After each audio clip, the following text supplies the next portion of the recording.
Hello friend, welcome to Bajirao Reddy institute. योजना विश्लेषण के फरवरी माह के अंक में हम आपका स्वागत करते हैं और इसमें हम भारत में ऊर्जा क्षेत्र पर जुड़ी हुई प्रमुख मुद्दों को देखेंगे। जैसे कि पता है कई सारे टॉपिक होते हैं तो उनको हम सुविधा के अनुसार अपने सुविधा के अनुसार 3-4 पार्ट में करके पढ़ाते हैं।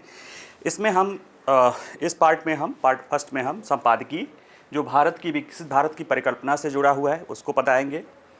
पीएम कुसुम योजना है उसको समझाएंगे। साथ ही साथ राष्ट्रीय सौर ऊर्जा मिशन प्रगति चुनौतियां और 2030 तक उसका जो विकल्प है उसके लिए ये बताया गया है। देखिए, योजना जो है पब्लिकेशन डिवीज़न की एक प्रमुख पत्रिका होती है जो सोशियो और इकोनॉमिक चीज़ों से जुड़ी हुई होती है। इस फरवरी माह की योजना में भारत में ऊर्जा क्षेत्र, खासतौर से ऊर्जा संचरण या नवीकरण ऊर्जा या गैर जीवाश्म ईंधनों वाले ऊर्जा क्षेत्र पर विशेष तौर से बल है। तो उसी से जुड़े हुए इसमें कई सारे टॉपिक हैं, अच्छे टॉपिक हैं, अच्छे लोगों द्वारा लिखे गए हैं। उसको हम एक एक करके समझने की कोशिश करते हैं। देखिए, विकसित भारत की परिकल्पना मैं योजना में आमतौर पे और जो लोग पढ़ाते हैं वो नहीं पढ़ाते हैं, लेकिन मैं पढ़ा देता हूँ क्योंकि जो संपादकीय होता है ना वो किसी भी विषय के बारे में या इस योजना के बारे में उसका संक्षिप्त वो प्रस्तुत करता है। तो ये सब चीज़ें आपको एग्जामिनेशन के समय काम आता है कि जब कम समय रहे तो आप उसको रिवाइज कर लेंगे तो आपको उस पूरे योजना के बारे में जानकारी मिल जाती है। ठीक है, तो इसमें हम वैसे तो टॉपिक हेडिंग वाइज नहीं रहता है, लेकिन चूंकि विश्लेषण है तो विश्लेषण में चीज़ों को छोटे छोटे टुकड़ों में बांट के समझने की कोशिश की जाती है। तो आइए हम इसमें ज़रा देखते हैं विकसित भारत की परिकल्पना को लेकर। तो इसमें जो इन्होंने बताया है योजना में कि अक्षय ऊर्जा के क्षेत्र में उल्लेखनीय प्रगति देखी गई है। हम अभी 2025 में शुरुआत रखे हैं, यानी दूसरा महीना शुरू हो रहा है और भारत के अक्षय ऊर्जा के क्षेत्र में हमने कई उल्लेखनीय उपलब्धियां हासिल की है। अगर हम देखें तो 2024 में भारत ने 27 गीगावाट यानी 27,000 मेगावाट अक्षय ऊर्जा क्षमता को जोड़ा है और इसके साथ ही देश की सौर ऊर्जा क्षमता 94.17 गीगावाट तक पहुंच गई है और पवन ऊर्जा क्षमता 47.96 गीगावाट तक पहुंच गई है। और ये कहीं ना कहीं जो हमारा लक्ष्य है 2030 तक 500 गीगावाट का गैर जीवाश्म ईंधन ऊर्जा स्रोत, उसके महत्वाकांक्षी लक्ष्य को प्राप्त करने के दिशा में जो हम आगे बढ़ रहे हैं। और प्रधानमंत्री जी ने अपने ऊर्जा क्षेत्र के लिए, जलवायु परिवर्तन के लिए पंचामृत लक्ष्य जो तय किया है उसके भी अनुरूप है। पंचामृत लक्ष्य क्या है कि 2030 तक गैर जीवाश्म ऊर्जा स्रोतों को 500 गीगावाट तक पहुंचाना है, यानी 5 लाख मेगावाट तक जो है क्षमता तक हमको पहुंचाना है।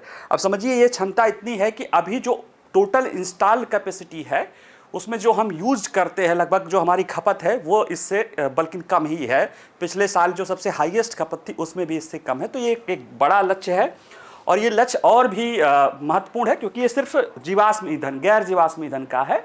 जीवाश्म ईंधन मिला दे तो और भी ज़्यादा हो सकता है, क्योंकि हमारी अर्थव्यवस्था जिस तरह से बढ़ रही है, हम जिस तरह से अनुमान लगा रहे हैं कि 2030 तक हम 7-8 ट्रिलियन डॉलर की इकॉनमी बन जाएंगे, उसके लिए इतनी हमें ऊर्जा आवश्यकता और ऊर्जा संचरण की ज़रूरत होगी।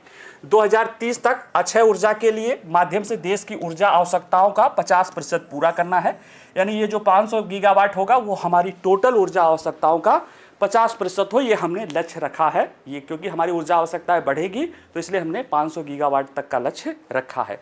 इससे जो होगा क्या कि 2030 तक कार्बन उत्सर्जन में 1 अरब टन, ये 1 अरब टन मतलब जो भी कार्बन डाइऑक्साइड इक्विवेलेंट होता है उसको कितना हम उसको उत्सर्जन कर रहे हैं, तो उस पूरे ग्रीन हाउस गैसों का निकाल के कार्बन डाइऑक्साइड इक्विवेलेंट निकाला जाता है कि हम 1 अरब टन तक कम कर लेंगे अगर 500 गीगावाट वाले लक्ष्य को हासिल कर लेते हैं। साथ ही साथ 2030 तक ऊर्जा की कार्बन तीव्रता को भी 45% से भी कम करना शामिल है। कार्बन तीव्रता क्या होती है? जैसे जीडीपी क्या होती है कि वस्तुओं और सेवाओं का उत्पादन। तो प्रति इकाई किसी वस्तु और सेवा के उत्पादन के लिए सपोज दैट अभी 10 यूनिट बिजली लग रही है, तो वो 45% कम करना है, यानी उसी जीडीपी के उतना ही जीडीपी यानी प्रति इकाई जीडीपी उत्पादन के लिए अगर ये 5.5 यूनिट लगने लगे तब हमारी कार्बन तीव्रता 45% कम हो जाएगी, ये कहने का लक्ष्य है। साथ ही एक दीर्घकालीन जो लक्ष्य है 2070 तक शुद्ध शून्य उत्सर्जन प्राप्त करना है, जीरो इमिशन प्राप्त करना है उसका अर्थ यह होता है कि ऐसा नहीं कि हम कार्बन डाइऑक्साइड बिल्कुल नहीं उत्सर्जित करेंगे। कई ऐसे क्षेत्र हैं जो हमारे लिए महत्वपूर्ण हैं और उनमें इतनी आसानी से नहीं हासिल किया जा सकता। शुद्ध शून्य से अर्थ है कि जितना हम कार्बन डाइऑक्साइड का उत्सर्जन करते हैं वातावरण से, उतने कार्बन डाइऑक्साइड को वापस रखने की या निकालने की हमारे पास क्षमता हो। इसमें कार्बन सिक्वेस्ट्रिंग प्रणाली भी होती है, यानी कार्बन कैप्चरिंग एंड स्टोरेज प्रणाली जिसे कहते हैं, जो कि काफ़ी खर्चीली होती है। एक नेचर ने, एक प्रकृति ने एक प्रणाली दी है, वो है वनीकरण और वृक्षारोपण, जिसके जरिए जो वृक्ष होते हैं वो वातावरण से कार्बन डाइऑक्साइड को नेचुरली वो निकाल लेते हैं। तो वनीकरण और कार्बन सिक्वेस्ट्रिंग प्रणाली के जरिए, हम पृथक्करण प्रणाली के जरिए हम इस लक्ष्य को प्राप्त करेंगे। हमारा ज़्यादा फोकस कार्बन जो है वनीकरण पे है और नवीकरण ऊर्जा पे है। तो नवीकरण ऊर्जा ग्रीष्म जो है ग्रीन हाउस गैस के उत्सर्जन को कम करेगी, और वनीकरण या कार्बन पृथक्करण की प्रक्रिया जो भी उत्सर्जन थोड़ा बहुत कर रहे हैं उसको भी करके रिजल्टेंट हम शून्य जो है उत्सर्जन करेंगे। ये हमारा पंचामृत लक्ष्य है। अप्रैल और नवंबर 2024 के बीच अगर हम देखें तो लगभग पिछले साल हमने 15 गीगावाट अक्षय ऊर्जा क्षमता का जुड़ाव पिछले वर्ष की तुलना में जब 7.5 गीगावाट किया था तो उससे दुगना किया है हमने अप्रैल और नवंबर में। यानी 23 की अपेक्षा 24 में सेम टाइम में, सेम जो है 8-9 महीने 7 महीने में उससे ज़्यादा हमने, उसका लगभग दुगना हमने अक्षय ऊर्जा किया है। ये बता रहा है कि अक्षय ऊर्जा क्षेत्र में देश की तीव्र प्रगति हो रही है। सितंबर 2024 में कुल स्थापित अक्षय ऊर्जा क्षमता के 200 गीगावाट के मील के पत्थर को हमने पार कर लिया और अपनी कुल स्थापित गैर जीवाश्म ईंधन क्षमता को बढ़ाकर 214 गीगावाट हमने कर लिया है। यानी जो हमने लक्ष्य था कि हम 200 गीगावाट 2024 तक करेंगे, उसको पार करके 214 गीगावाट कर लिया है। और पिछले वर्ष की तुलना में हमने 14% की उत्सर्जन की मतलब कह सकते हो अक्षय ऊर्जा स्थापन की क्षमता में हमने वृद्धि की है। प्रधानमंत्री सूर्य घर मुफ्त बिजली योजना की सफलता, इस संपादकीय में, हालांकि ओरिजिनल वाले में तो मतलब नीचे के लेखों में कई सारा है, लेकिन एक बहुत महत्वपूर्ण योजना ये भी है, प्रधानमंत्री द्वारा जो है पिछले साल इसे घोषित किया गया था। इसमें जो है पिछले 9 महीनों में ही 6,30,000 इंस्टॉलेशन पूरे हो गए हैं।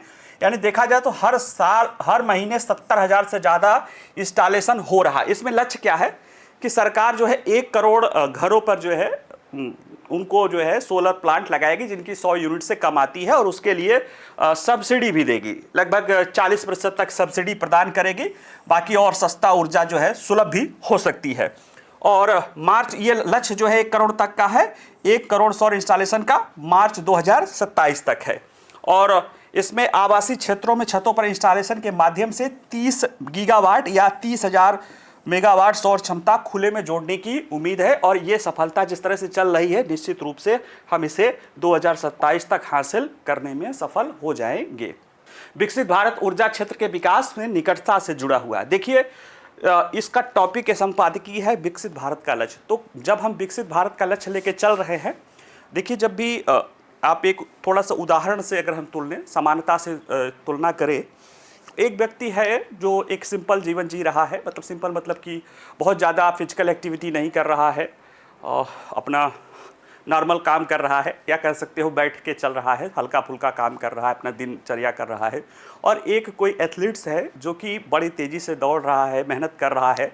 तो ऐसे में निश्चित रूप से दोनों के भोजन में अंतर आएगा। जो सामान्य काम कर रहा है वो जाहिर सी बात है वो उतना उसका ऊर्जा की डिमांड यानी भोजन का डिमांड उसका नहीं रहेगा जितना कि एक एथलीट्स का होगा, या जो दौड़ता है या मेहनत करता है। तो वैसे उसी तरह से भारत की अर्थव्यवस्था इस समय G20 देशों में सबसे फास्टेस्ट ग्रोइंग अर्थव्यवस्था है। और ऐसे में निश्चित रूप से इतनी बड़ी अर्थव्यवस्था का मात्रा भी है, और वो भी लगभग 7% के आसपास या उससे ज़्यादा की ग्रोथ कर रही है, जो कि आगे हम बढ़ाने की ही कोशिश कर रहे हैं एक्चुअल टर्म में। अगर वो मार्केट वैल्यू पर देखा जाए तो 10%, 11%, 12% की ग्रोथ रेट है। तो उतने ग्रोथ रेट के लिए ऊर्जा डिमांड भी हमारी बहुत ज़्यादा ही होगी। और ऐसे में दोनों चीज़ें, विकसित भारत का लक्ष्य कहीं न कहीं हमारे लिए जो ग्रीन इंडिया है या हरित भारत है या स्वच्छ ऊर्जा वाला जो प्रयोग है उससे आपस में जुड़ा हुआ है। क्योंकि आप ऊर्जा की ज़रूरतें, अब जैसे यहाँ पे भी एक है कि ऊर्जा की ज़रूरतें आप जंक फूड खा के भी कर सकते हैं और आप हेल्दी फूड भी खा के कर सकते हैं। तो आप इस तरह से मान लीजिए कि जो जीवाश्म ईंधनों वाली ऊर्जा है वो जंक फूड है, वो आपके स्वास्थ्य को खराब करेगी। अर्थव्यवस्था के स्वास्थ्य को खराब करेगी, पर्यावरण को खराब करेगी।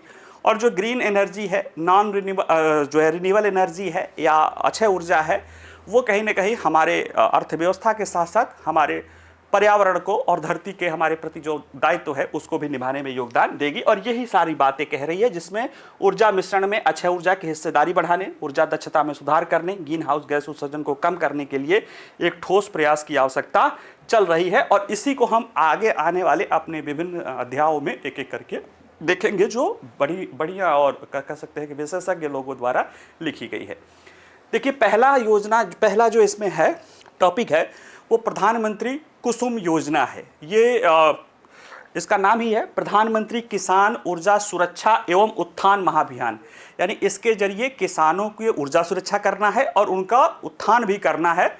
नाम है इसका पीएम कुसुम योजना। ये 2019 से शुरू की गई है। इसके 2-3 लक्ष्य हैं और ये कहीं ना कहीं सौर ऊर्जा समाधान के माध्यम से किसानों को सशक्त बनाने की एक योजना है। और इस लेख में हम विभिन्न इन माध्यमों, इन जो है अपने हेडिंग्स के माध्यम से, इन शीर्षकों के माध्यम से छोटे छोटे टुकड़ों में बांट के हम उसको समझने की, लेख को समझने की कोशिश करते हैं। जैसे कृषि क्षेत्र में सिंचाई की ऊर्जा पर अत्यधिक निर्भरता है, ये इसके कारण कार्बन उत्सर्जन में भी योगदान देता है। प्रधानमंत्री कृषि ऊर्जा सुरक्षा उत्थान महाअभियान क्या है, कैसे वो इसमें किसानों को लाभ दे देगा, इसमें कुछ कमी रह जाएगी तो उसको देखेंगे, कमी या चुनौतियां देखेंगे, और फिर अंततः हम आगे का भविष्य के यानी जो कहते हैं द वे फॉरवर्ड, आगे का रास्ता या भविष्य की योजना, उसको भी समझने की कोशिश करेंगे। देखिए, कृषि क्षेत्र में सिंचाई पर अत्यधिक निर्भरता, कृषि जो है भारत की विकास योजनाओं का केंद्र रही है, क्योंकि ये खाद्य सुरक्षा से लेके अंतिम उपभोक्ता या जो उसमें जुड़े हुए हैं एक विशाल आबादी को रोजगार देती है। आज भी अगर हम इकोनॉमिक सर्वे का डेटा देखें, इसमें तो नहीं है लेकिन मैं बता देता हूं, इस वर्ष के इकोनॉमिक सर्वे का डेटा देखें या वैसे भी देखें तो कृषि क्षेत्र का जीडीपी में योगदान लगभग 16% के आसपास है। लेकिन अगर ओवरऑल रोजगार या जीविका लिवलीहुड पर योगदान देखेंगे तो 43% से ज़्यादा है। तो जो क्षेत्र 43% से ज़्यादा लोगों को रोजगार दे रही हो, बाकी 100% लोगों को खाद्य सुरक्षा दे रही हो, और कृषि में सिर्फ फसल ही नहीं होती है, सब कुछ होती है, उसका महत्व तो आप समझ ही सकते हैं। तो निश्चित रूप से ये बहुत महत्वपूर्ण चीज़ है। और 60 के दशक के बाद से, हरित क्रांति की शुरुआत के बाद से देश अब अधिकांश खाद्य और गैर खाद्य वस्तुओं में आत्मनिर्भर हो गया है। 60 के दशक में जहाँ पे हमारी स्थिति थी बोट टू माउथ, जैसे कहते हैं हैंड टू माउथ यानी कमाओ और खाओ, तो वहाँ पे था कि बोट टू माउथ यानी बंदरगाहों से आयात होता था तो हमारा भोजन हमारा पेट भरता था, नहीं तो नहीं होता था। और उस स्थिति से आज हम अधिकांश खाद्य वस्तुओं में तो सक्षम हो गए हैं। कुछ तेलहन आदि दलहन को लेकर अभी चुनौती है जिस पर सरकार काम कर रही है, लेकिन फिर भी हम एक कह सकते हो कि दुनिया की लगभग 18% की आबादी को भोजन खिलाते हुए भी, दुनिया की सबसे ज़्यादा आबादी को भोजन खिलाते हुए भी हम दुनिया के अधिकांश भूखे और कमज़ोर देशों को भी खाद्य सुरक्षा सुनिश्चित कराने में, और अमीर देशों को भी खाद्य सुरक्षा सुनिश्चित कराने में हमारी भूमिका महत्वपूर्ण है। कृषि विकास रणनीतियों में सिंचाई फसल पैदावार को बढ़ाने और कृषि को जलवायु परिवर्तन के प्रति अधिक सक्षम बनाने के लिए महत्वपूर्ण भूमिका निभाता है, क्योंकि भारत की कृषि के लिए कहा जाता है कि कृषि मानसून का जुआ है। मानसून में जब अच्छी होगी तो अच्छी वर्षा होगी तो होगी, नहीं होगी तो नहीं होगी। इसको दूर कैसे जो है व्यवस्थित या आप संस्थागत सिंचाई के साधन के जरिए इस समस्या से बचा जा सकता है। तो ऐसे में देश में अगर देखा जाए सिंचित क्षेत्र 2022-23 में 56% हो गया है, जो कि कहीं ना कहीं बढ़ा ही है। और ये जो है विस्तार की विशेषता है कि भूजल स्रोतों पर इसकी निर्भरता ज़्यादा है। यानी जो 56% सिंचित क्षेत्र है इसका पहले 30% था, अब वो बढ़ के 63% जो है अभी भूजल स्रोतों से ही ये सिंचाई हो रही है। और ये भूजल स्रोत कैसे आ रहा है, उसमें से ज़्यादातर हम अगर देखें तो कहाँ से निकाल रहे हैं, उसके लिए जो पंप है वो पंप इस्तेमाल करते हैं, उसमें से या तो डीजल से इस्तेमाल करते हैं या तो बिजली से करते हैं। तो देखिए, भूजल निकालने वाले उपकरणों की संख्या बढ़कर 17 से 19 में 219 मिलियन या 21 करोड़ 90 लाख हो गई है, जो कृषि में ऊर्जा खपत में काफ़ी वृद्धि हुई है। और ऊर्जा खपत में वृद्धि के साथ साथ इसका उपयोग डीजल से बढ़कर बिजली की ओर भी हुआ है, क्योंकि अधिकांश राज्य बिजली पर किसानों को सब्सिडी देते हैं, तो डीजल महंगा है, बिजली सस्ता है, और धीरे धीरे जैसे जैसे बिजली उत्पादन हो रहा है, किसानों को भी बिजली की अच्छी खासी क्वालिटी मिल रही है, तो वो धीरे धीरे बिजली पर वो शिफ्ट हो रहे हैं। तो अगर देखा जाए तो 3/4 से अधिक भूजल निकालने वाले उपकरण बिजली पर आधारित है। अब ये सारी चीज़ें हो रही है, सिंचाई बढ़ रही है, सिंचाई बढ़ रही है, भूजल से हो रहा है, भूजल पर पंप से हो रहा है, पंप में बिजली, और करे या डीजल करे, दोनों चीज़ों से जो है ऊर्जा कृषि क्षेत्र हमारे लिए ग्रीन हाउस गैस के उत्सर्जन में योगदान करता हो रहा है, बड़े मात्रा पर बिजली के खर्चे को लेकर। तो सरकार की योजना है कि कैसे इस क्षेत्र को, इस जो कृषि क्षेत्र में वृद्धि हो रही है, देखिए यह उत्सर्जन प्रतिवर्ष 45 से 62 मिलियन टन कार्बन के बराबर हो रहा है, और ये देश के कुल उत्सर्जन में 8 से 11% तक इस क्षेत्र में उत्सर्जन का योगदान हो रहा है। तो ऐसे में सरकार का मन है कि इस उत्सर्जन को कैसे कम किया जाए और किसानों को कैसे उनकी सिंचाई की बेहतर व्यवस्था के साथ साथ उन्हें एक्स्ट्रा आय भी मिले। इसीलिए देखिए कुसुम योजना जो है सरकार द्वारा लाई गई है। तो सौर ऊर्जा से संचालित सिंचाई और पारंपरिक या डीजल पंपों की जो तुलना में कई फायदे कैसे हैं, क्योंकि ये सिंचाई के लिए एक विश्वसनीय और किफ़ायती विकल्प है। किफ़ायती ये है कि वो इंस्टॉलेशन का ही खर्च है, बाकी तो पैसा जो है उसके बाद तो बहुत सूर्य की रोशनी तो फ्री है, तो वो फ्री एक तरह से देखा जाए। विश्वसनीय भी है कि पता है कि जब सूर्य चमकेगा तो निकलेगा, दिन में जाए अपना किसान सिंचाई करके चला आए। संचालन लागत में भी कमी है, जीवाश्म ईंधनों पर निर्भरता घटेगा, जलवायु परिवर्तन के प्रभाव को कम कर सकता है अगर सिंचाई के साधनों के लिए सौर ऊर्जा का उपयोग करें। तो इसीलिए प्रधानमंत्री किसान ऊर्जा सुरक्षा एवं उत्थान महाअभियान चलाया गया था। मार्च 2019 में इसे केंद्रीय नवीन और नवीकरण ऊर्जा मंत्रालय द्वारा शुरू किया गया था। इस योजना का उद्देश्य कृषि में सौर ऊर्जा का समावेश करना और इसे बिजली और डीजल जैसे स्रोतों के विकल्प के रूप में पेश करना। इसमें 3 मुख्य उद्देश्य थे या लक्ष्य थे। विकेंद्रीकृत सौर ऊर्जा संयंत्रों की स्थापना करनी है, यानी कि डिसेंट्रलाइज स्तर पर सौर ऊर्जा संयंत्र छोटे बड़े जो भी हो उसे स्थापित करनी है।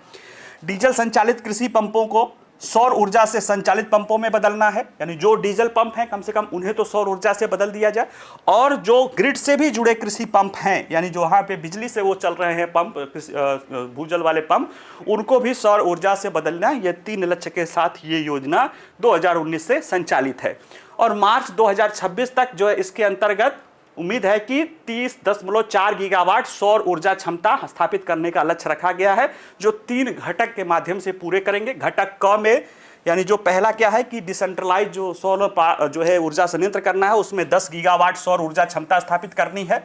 ये जो है 500 किलोवाट से 200 मेगावाट तक के ही रहेंगे, यानी किसानों के रहेंगे कृषि भूमि पे जिसमें सिंचाई नहीं, जो कृषि किसानों की ऐसी भूमि जो जिस पे फसल न हो रही हो उनके लिए है।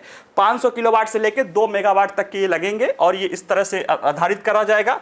घटक ख में 1.4 मिलियन स्टैंड एलोन सौर संचालित सिंचाई पंप, यानी जो पहले से चल रहे हैं उनके लिए 14 लाख करना है, और जहां पे ग्रिड आपूर्ति उपलब्ध नहीं है उनके लिए। घटक ग में फीडर सहित जो 3.5 मिलियन ग्रिड कनेक्टेड कृषि पंप हैं उनको, यानी लगभग देखा जाए तो 50 जो है 5 मिलियन यानी 50 लाख नलकूपों के इन 2 घटकों के तहत, और 10 गीगावाट की जगह यहाँ पे सोलर ऊर्जा प्लांट जो है 500 किलोवाट से 200 मेगावाट तक का लगाने का, 2 मेगावाट तक का लगाने का प्लान इस योजना के तहत है। ये 3 घटकों के तहत इसमें किया गया है। अब तक प्रगति देखा जाए तो सितंबर 2024 तक 298.33 मेगावाट सौर ऊर्जा क्षमता स्थापित हो गई है, यानी कि अभी 1 गीगावाट नहीं है, यानी जितना होना चाहिए उतना नहीं हुई है।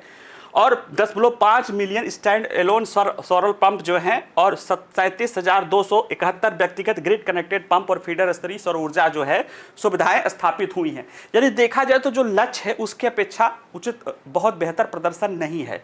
उसमें लाभ है किसानों को, जैसे जो समस्या है वो तो लाभ है, आप इसको देख लेंगे। हम यहाँ पे ये देखते हैं कि ऐसा हो क्यों नहीं पा रहा है। देखिए कुसुम योजना में कार्बन उत्सर्जन में कमी आई है। ये 5 लाख सौर पंप है जो एक साल इतना मिलियन टन कार्बन डाइऑक्साइड और इतना मिलियन टन जो है ग्रास जो है सौर ऊर्जा में बदल जाएगा, तो 45 मिलियन टन ये कटौती करेंगे। ये सब ठीक है, लेकिन ये चुनौतियां क्यों हैं, क्यों ऐसा जो सफलता का दर है कि लगा नहीं है ना, तो क्यों नहीं लगा है, उसके पीछे की वजह को जानना बहुत जरूरी है। उसमें यह है, देखिए वर्तमान में इसे अपनाने की दर केवल 2.64% है।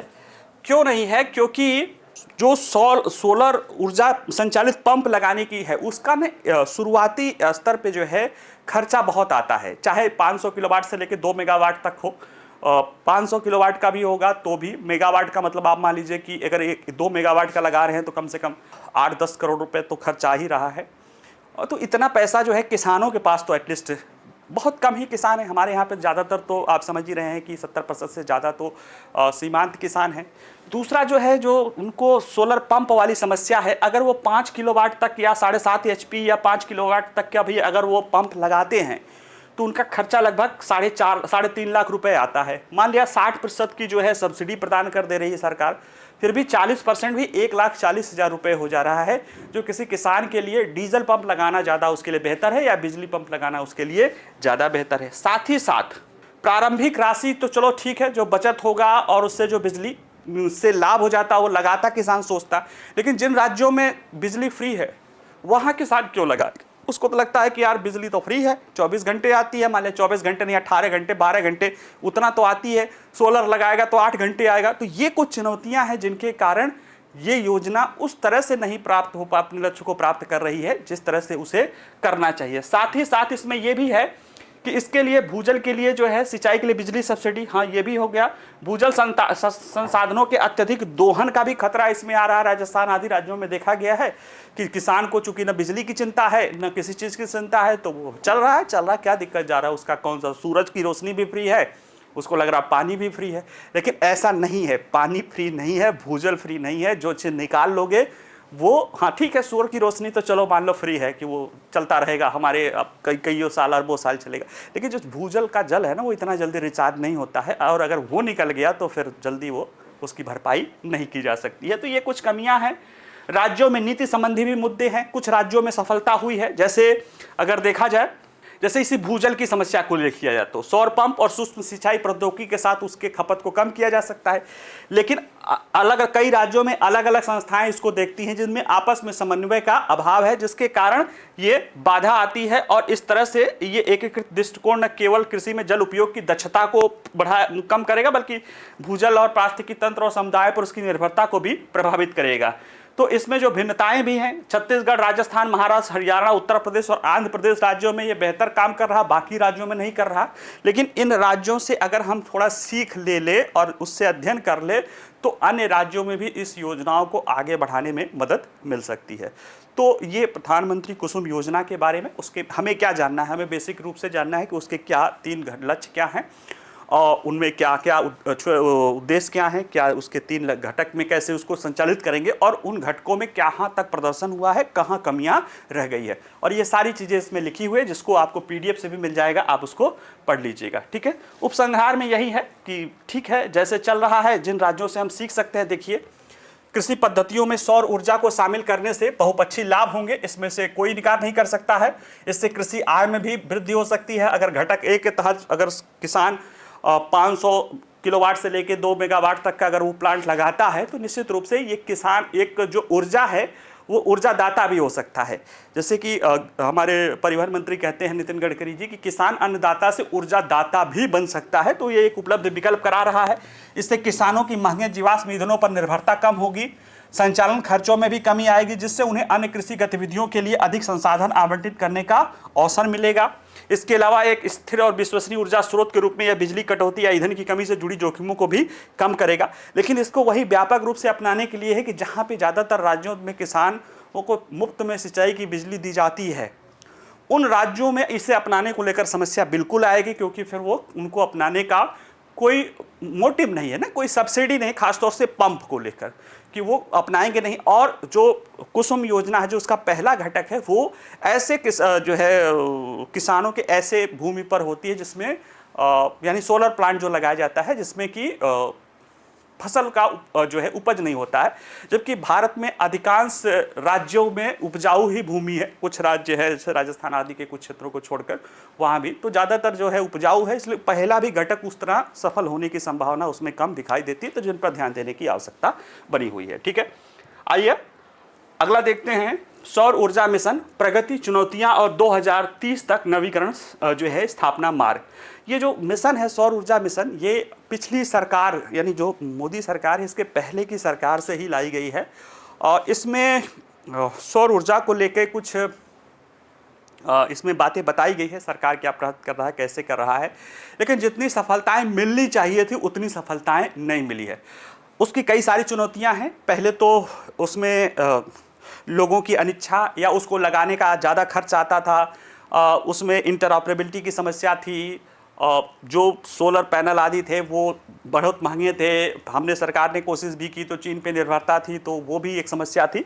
इन सारे पहलुओं को ध्यान में रखते हुए फिर से उस पर नए तरह से बल दिया गया है, जिसमें प्रधानमंत्री कुसुम योजना एक है, प्रधानमंत्री सूर्य घर बिजली योजना भी है, सौर निर्माण और PLI योजना को लागू किया गया है, जिससे कि सोलर जो उपकरण है उनको यहाँ पे बनाया जा सके। तो एक तो मैन्युफैक्चरिंग बढ़ेगी, दूसरे इन उपकरणों को यहाँ पे लगाना सस्ता पड़ेगा। सोलर पार्क और अल्ट्रा मेगा सोलर परियोजना भी चलाई जा रही हैं, और इन सब के जरिए जो है कहीं ना कहीं हम फिर से कोशिश कर रहे हैं सरकार की सौर मिशन के जरिए जो अपना लक्ष्य है 2030 तक 500 गीगावाट का नवीकरण ऊर्जा का स्थापन करने का, उस दिशा में आगे बढ़ा जा सके। तो आइए इसको समझते हैं क्या मामला है। देखिए, राष्ट्रीय सौर मिशन भारत सरकार और राज्य सरकारों की एक प्रमुख पहल है, जिसका उद्देश्य भारत की ऊर्जा सुरक्षा चुनौतियों का समाधान करते हुए पारिस्थितिकी रूप से सतत विकास को बढ़ावा देना है। यानी जो हमारी ऊर्जा जरूरत है वो भी पूरी होती रहे और पारिस्थितिकी तंत्र या पर्यावरण को भी नुकसान न पहुंचे। इसका प्रयोजन देश भर में बड़े पैमाने पर इसके प्रसार के लिए नीतिगत स्थितियां बनाकर सौर ऊर्जा के क्षेत्र में भारत को विश्व के अग्रणी देश के रूप में स्थापित करना है। इसके अलावा इस मिशन का एक लक्ष्य देश में सौर प्रौद्योगिकियों के प्रवेश के लिए भी एक सक्षम वातावरण के सृजन पर बल देना है, ताकि सोलर जो टेक्नोलॉजी है वो भी भारत में बेहतर सोलर टेक्नोलॉजी का भी जो है भारत में जो है उत्पादन या उसका निर्माण हो सके।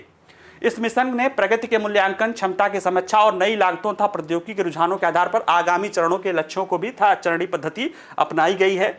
और इसके तहत सरकार ने सौर ऊर्जा अपनाने को बढ़ावा देने के लिए विभिन्न नीतिगत पहलों की वजह से भारत में सौर ऊर्जा में उल्लेखनीय वृद्धि हो रही है, और यह देश के ऊर्जा मिश्रण का एक महत्वपूर्ण भाग बन रही है। ठीक है, राष्ट्रीय सौर मिशन से जुड़ी प्रगति के बारे में अगर देखा जाए तो सौर ऊर्जा में भारत के ऊर्जा परिदृश्य का एक स्पष्ट प्रभाव डाला है।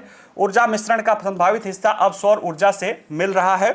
30 नवंबर 2024 तक स्थापित संचयी नवीकरण ऊर्जा में 158 गीगावाट क्षमता जो है हासिल कर ली गई है, और चालू वित्त वर्ष में 1 अप्रैल 2024 से लेकर 30 नवंबर 2024 तक सौर ऊर्जा स्थापित क्षमता 12.35 गीगावाट है। अभी हमने पीछे देखा कि ओवरऑल जो नवीकरण यानी संपादकीय में देखा था वो लगभग 15 गीगावाट था, उसमें से 12.5 यानी 12.35 गीगावाट तो हमने सौर से जुड़ा था। यानी जो हमारा नवीकरण ऊर्जा का क्षेत्र है उसमें से ज़्यादातर फोकस हमारा सोलर पावर प्लांट पे ही है, क्योंकि ये वो क्षेत्र है जो हमें बेहतर रूप से आगे बढ़ावा दे सकता है। ग्रामीण क्षेत्रों में लाखों लोगों को सौर ऊर्जा को अपनाकर जो है लाभान्वित हो रहे हैं। राष्ट्रीय सौर मिशन ने पारिस्थितिकी रूप से सतत विकास को बढ़ावा देने और ऊर्जा सुरक्षा की चुनौतियों का समाधान करने में भारत की जलवायु परिवर्तन पर राष्ट्रीय कार्य योजना में अहम भूमिका निभाई है। 2030 तक अपने सकल घरेलू उत्पाद की ऊर्जा तीव्रता 45% तक करने के राष्ट्रीय स्तर पर लक्ष्य को साकार करने में यह मदद कर रहा है। ये सब बातें की जा रही है, लेकिन देखिए, भारत का सौर विकास मुख्य रूप से सौर परियोजनाओं के लिए प्रतिस्पर्धी नीलामी द्वारा संचालित किया जा रहा है, जिसके लिए उसका उत्पादन सोलर बिजली उत्पादन और सस्ता होता जा रहा है। हम फ्रांस के साथ मिलकर राष्ट्रीय सोलर अलायंस भी बनाए हैं, जिसका जो है मुख्यालय गुरुग्राम में है। लेकिन इसको भी देखेंगे क्या समस्या आ रही है। तो देखिए, 2 योजनाएं जो महत्वपूर्ण है, एक तो प्रधानमंत्री कुसुम योजना के बारे में जस्ट अभी पढ़ाया है, उसके बारे में देख लिया जाए तो ये कृषि क्षेत्र से है कि डीजल पर निर्भरता कम, और जो ग्रिड से जुड़े हुए सोलर पंप हैं उनको ग्रिड से जुड़े हुए जो पंप हैं, बिजली के पंप हैं, उनको सोलर पंप से जोड़ना है, और एक डिसेंट्रलाइज आधार पर किसानों को ऊर्जा दाता के रूप में या ऊर्जा उत्पादक के रूप में भी बनाने की इसमें योजना है। तो ये 2026 तक इसका लक्ष्य है कि 34,800 मेगावाट की क्षमता जोड़ना है, जिसमें कुल केंद्रीय वित्तीय सहायता 34,422 करोड़ रुपए की जो है केंद्रीय सहायता इसमें देने की योजना की गई है। ठीक है, एक जो है प्रधानमंत्री सूर्य घर मुफ्त बिजली योजना है, ये अभी पिछले साल सरकार द्वारा लाया गया है। मार्च 2027 तक इसमें 75,000 करोड़ रुपए के परिव्यय के साथ 1 करोड़ सौर इंस्टॉलेशन स्थापित करने का लक्ष्य है, जिसके तहत जो है 9 महीनों में अभी 6.3 लाख इंस्टॉलेशन हुआ है, यानी 7,000 जो है औसत हो रहा है, और 3100 करोड़ रुपए से अधिक की सब्सिडी भी वितरित की जा रही है। और इसको लगता है कि ये योजना सफल हो सकती, क्यों? क्योंकि इसने मानव कहते हैं ना कि जो हमारी समस्या है उसको समझने की कोशिश की है, यानी जो उपभोक्ता हैं उन्हीं को ही, जैसे कुसुम योजना में भी है कि जो उपभोक्ता हैं उनको छोड़ना है, तो उनको जैसे कि क्या है कि जो मुफ्त बिजली किसानों को मिल रही है, जब तक वो नहीं हटाएंगे तब तक वो उनको छोड़ने के लिए बहुत जो है उत्साहित नहीं होंगे। जबकि इस योजना में जो सूर्य घर योजना है, इसमें ऐसे उपभोक्ता जो 100 यूनिट तक उनका बिजली आ रहा है, ऐसे लगभग 1 करोड़ परिवारों को चुनना है, उनको प्लांट लगाने में, सोलर प्लांट क्या मतलब छोटा सा संयंत्र लगाने में उनमें सब्सिडी देकर उनको लगवाना है। उससे क्या होगा कि उनका जो बिल है वह कम हो सकता है, यानी वो बिल्कुल ही जीरो हो जाएगा, और जो बची बिजली है वो ग्रिड को भी बेच सकते हैं, जिससे उनकी 24 घंटे यानी जो ग्रिड से सप्लाई है वो नहीं अफेक्ट होगी, वह अपने बिजली को भी बचा सकते हैं, कुछ पैसा भी कमा सकते हैं। तो यहाँ पे उनको जो है राहत मिलने की उम्मीद है, क्योंकि ये उनके बिल को कम करेगा, इसलिए इस योजना में सफलता हम ज़्यादा दिखाई दे रही है।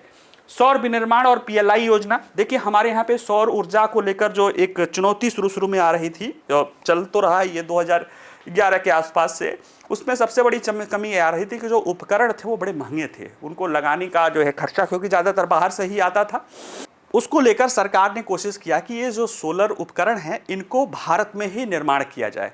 इससे एक तो हमारे यहाँ मैन्युफैक्चरिंग बढ़ेगा, दूसरे इसकी कीमत कम हो जाएगी, तीसरे चीन पे जो निर्भरता है हमारी, जो कि स्ट्रेटेजिक रूप से उतनी अच्छी हमारे लिए नहीं है कि हम चीन पे निर्भर रहे, वो भी संतुलित हो सकती है। तो इसको लेकर सरकार ने PLI या प्रोडक्ट लिंक स्कीम लाया है कि जितना उत्पादन करोगे उसके लिए आपको प्रोत्साहन के रूप में सब्सिडी आदि देने की बात ये कर रहा है।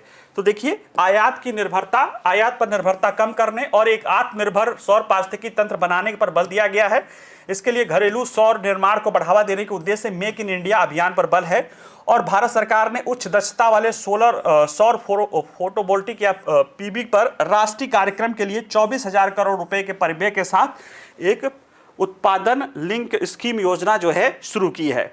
इससे भारत में उच्च दक्षता वाले सौर फोटोवोल्टिक मॉड्यूल के विनिर्माण के लिए एक पारिस्थितिकी तंत्र का निर्माण करना शुरू हो रहा है, और ये नवीकरण ऊर्जा में आयात निर्भरता को कम कर सकता है।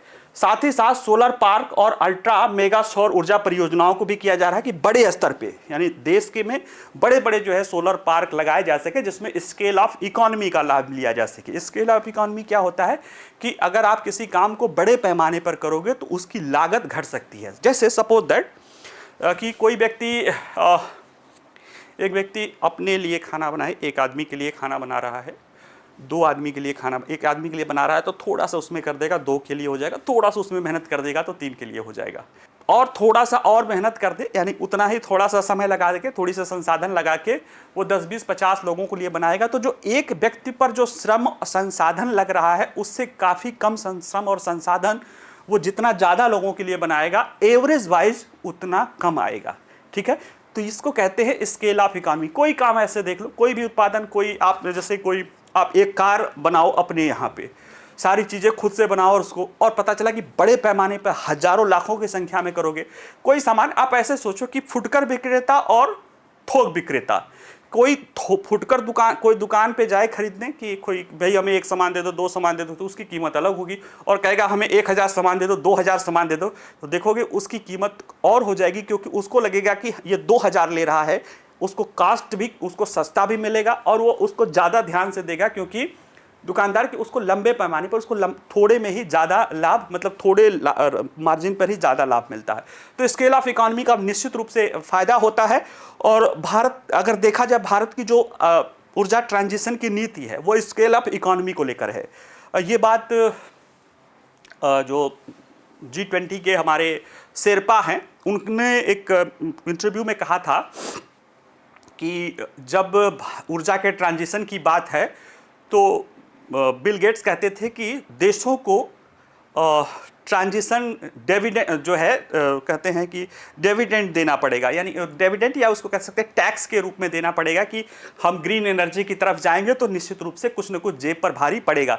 लेकिन उनका कहना है कि भारत ने स्केल ऑफ इकोनॉमी का लाभ लेते हुए उसको सस्ता बना दिया, उसको लाभ मिलने लगा। यानी जैसे कि अब पता चला डीजल से आपको इलेक्ट्रिक बसों पे जाना है, निश्चित रूप से कीमत उसकी ज़्यादा आएगी, लेकिन जिस इलेक्ट्रिक बस वाले से कहो कि भाई हमको 10,000 इलेक्ट्रिक बस चाहिए, अब इतने बस क्या आप दे दोगे, तो फिर पूरा इंडस्ट्री वो बसा लेता है और आपको बल्कि डीजल बस की अपेक्षा वो सस्ता भी पड़ने लगता है। तो ये होता है कि हमको ग्रीन डिविडेंड मिल रहा है।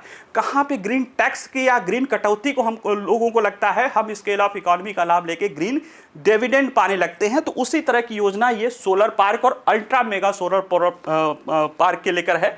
दिसंबर 2014 से ही शुरू है। उद्देश्य है कि 31 मार्च 2026 तक 40 गीगावाट की संचयी क्षमता करने कम से कम 25 सोलर पार्क स्थापित किया जाए और इसमें बड़े पैमाने पर ग्रिड से जुड़ी सोलर पार्क परियोजनाओं को जो है इसका देना है। लेकिन चुनौतियां भी बनी हुई हैं, जैसे विभिन्न स्तरों पर नीति कार्यान्वयन, बड़े सौर पार्कों के लिए भूमि का अधिग्रहण और ग्रिड एकीकरण और स्थिरता इंटरऑपरेबिलिटी या कहते हैं, ये विभिन्न चुनौतियां हैं। देखिए, भूमि अधिग्रहण, ट्रांसमिशन का बुनियादी ढांचा, बिजली खरीद समझौते, ऊर्जा भंडारण और अन्य महत्वपूर्ण कारक भी इस क्षेत्र को प्रभावित कर रहे हैं। तो ऐसे में इस क्षेत्र के लिए आवश्यक है प्रगति करना है कि इन चुनौतियों पर हम आपको क्या करें, इन चुनौतियों का हमको समाधान करने की आवश्यकता है। खासतौर से ट्रांसमिशन और ऊर्जा भंडारण में और व्यवहारिक समाधानों का प्राथमिकता के स्तर पर विचार करना होगा। सितंबर 2024 में चौथी री इन्वेस्टमेंट या रिन्यूएबल एनर्जी इन्वेस्टमेंट बैठक में 32 लाख करोड़ रुपए से अधिक की राशि और 540 गीगावाट नवीकरण ऊर्जा परियोजनाओं के लिए प्रतिबद्धता व्यक्त की गई है। अब प्रतिबद्धता व्यक्त करने से लेके उसको लागू करने में काफ़ी चुनौतियां, काफ़ी लंबा रास्ता तय करना पड़ता है। इसमें कई सारी चीज़ें हैं। इतने बड़े पैमाने पर अगर आप करेंगे तो आपके पास अभी मैन्युफैक्चरिंग सेक्टर है नहीं, और सोलर एनर्जी को लेकर जो भी फोटोवोल्टिक है या ये सारी चीज़ें हैं, उसमें कहीं ना कहीं अभी भी चीन का ही एक तरह से डोमिनेंस है।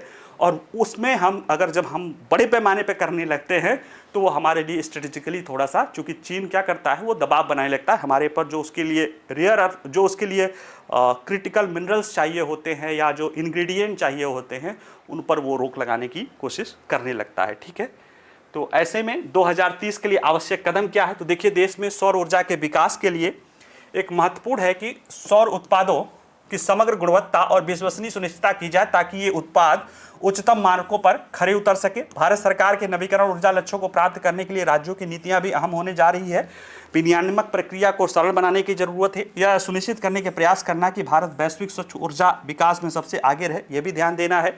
भारत में सौर फोटोवोल्टिक सेल निर्माण को प्राथमिकता देना होगा। आयात पर निर्भरता कम करना जरूरी है और भारत के स्वच्छ ऊर्जा भविष्य के लिए एक मजबूत नींव रखना भी जो है हमारे लिए ये महत्वपूर्ण हो जाता है। ठीक है, तो ये सारी चीज़ें हैं सभी के लिए। हरित और टिकाऊ ऊर्जा भविष्य, देखिए, राष्ट्रीय सौर ऊर्जा मिशन स्थिरता और नवाचार के लिए एक आकांक्षी प्रवृत्ति दर्शाता है और जो देश के ऊर्जा परिदृश्य को पुनः प्रभावित करता है। ये क्या करता है? भारत जीवाश्म ईंधन पर देश की निर्भरता को कम करने, जलवायु परिवर्तन से निपटने और अपनी बढ़ती ऊर्जा मांग को पूरा करने के लिए सस्टेनेबल ऊर्जा समाधान प्रदान करने के लिए एक त्वरित विकास के पथ पर अग्रसर है। भारत की इस परिवर्तन की अगुवाई स्वच्छ हरित भविष्य की वैश्विक खोज का जो है प्रेरणा स्रोत है। तो ये सारी बातें हैं। आगे जैसे इसमें कई सारी चुनौतियों के बारे में है सोलर एनर्जी को लेकर, तो वो आगे आने वाले जो भी आप चैप्टर देखेंगे उसमें विभिन्न चैप्टरों में ये चीज़ें धीरे धीरे कवर होती जाएगी। ठीक है, अभी जैसे हम दूसरा पार्ट देखेंगे तो उसमें ग्रीन हाइड्रोजन पे उसमें बातें हैं, उसी में जो है कहीं ना कहीं जो है ग्रामीण क्षेत्रों में सोलर एनर्जी की जो है अक्षय ऊर्जा की है, जिसमें ज़्यादातर सोलर एनर्जी की ही बातें हैं। तो ऐसे शहरों के लेकर है, तो विभिन्न पार्ट्स में ये आगे और ज़्यादा डिटेल कवर होती जाएगी। ठीक है, चलिए, इससे जुड़े PDF वेबसाइट पे रहेंगे, फाइंड आउट के रूप में आप उसको ले लीजिएगा। बाकी वीडियो पसंद आए तो लाइक करिए, शेयर करिए, बाकी पढ़ते रहिए, मुस्कुराते रहिए। नमस्कार, धन्यवाद।